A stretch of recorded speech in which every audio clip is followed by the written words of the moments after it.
그렇게 하는데 왜 박조준 목사가 그걸 받는가 하면 그 전에 교회가 없을 때 이 세 교회가 한 달에 한 번씩, 세 공장이 한 달에 한 번씩 전체 노동자 예배가 있어.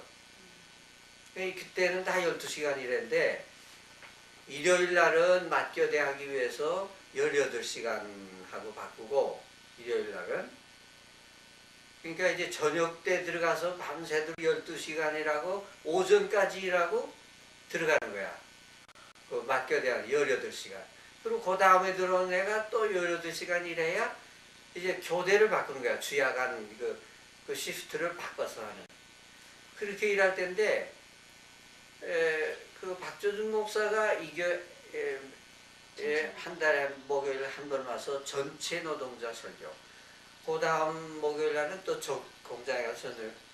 그날 아침에 이제 6시 퇴근이다, 7시 퇴근이다 그러면 여름이나 겨울에 좀 퇴근 시간이 다르지만 퇴근 시간 딱 되면 정문을 딱 끌어 잠가. 그러니까 하나도 못 나가. 장가고서는 그 식당으로 모는 거야.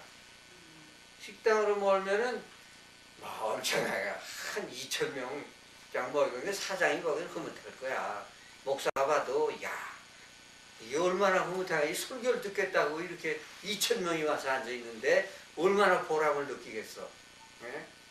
젊은 목사가.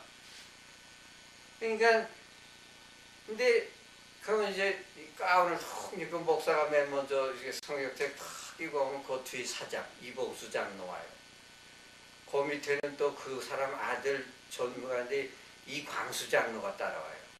그 밑에는 또 다른 동생이 따라오고 그 그러면 쭉 따라오면 그 식당에 강단을 만들었어. 임시로. 거기에 쫙 올라가면은 목사가 설교하면 잘하던 설교. 근데 12시간 꽉 센 애들이야.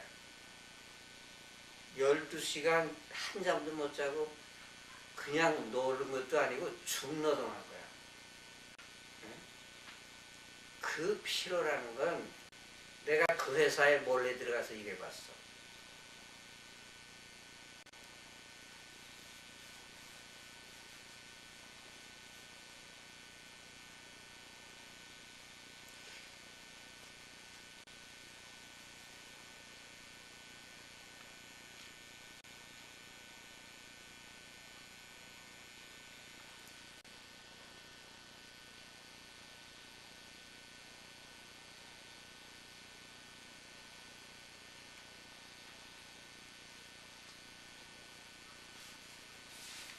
지금도 감정이 폭발시.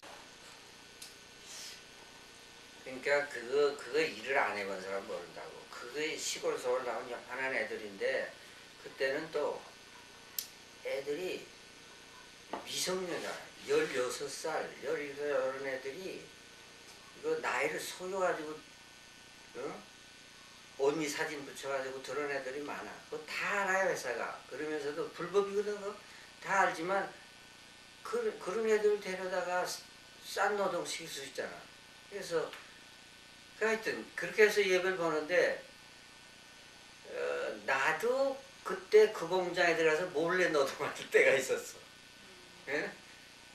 아무도 몰래 들어가서 위장 취업을 했을 때거든. 그때 난 목사 안수 받기 바로 전인데 목사 안수 공부할 때야. 고시 공부할 때인데 그 같이 일하고 나와서 그 2,000명 가운데 앉아 있잖아. 앉아 있으면 막 이렇게 졸아요. 그거 안 존다는 게 이상한 거지. 12시간이었는데 변소 가서 오줌을 사다가 그러다가 졸아가지고 벽에다 이마를 부딪히고 그래. 그 오줌 싸는 기간 동안에. 예?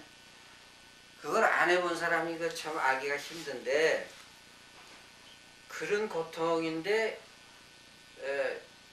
노동자들이 졸지. 그러면 기숙사 사감이 또 전도사예요. 신학 졸업한 전도사야. 한 기숙사 이렇게 기숙사생이 한 500명 있거든. 공장 안에. 그것도 불법이고 사실 공장 안에 기숙사 지면 안 되거든. 그 가다 놓고 일 시키는 거고 노예 노동이잖아 그거. 예? 하여튼 그것만 해도 고마운 거야 노동자들은. 시골에서 올라왔는데 공장 안에다 기숙사를 짓고서 밥 해주니 얼마나 고마운 일이야. 예? 그래서 하여튼 그 조님은 또 이게 때려 툭툭 쳐 예배 시간에. 존다고 교양 없이 예?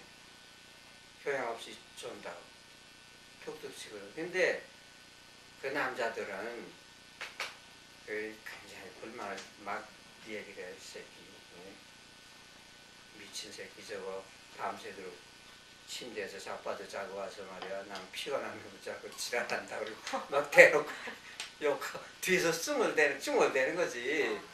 예? 또 그 중에는 또 교회 열심히 나가는 애들은 야 이거 얼마나 고마운 일이냐 목사님이 찾아오셔서 이렇게 하나님의 말씀을 전해주시니 예?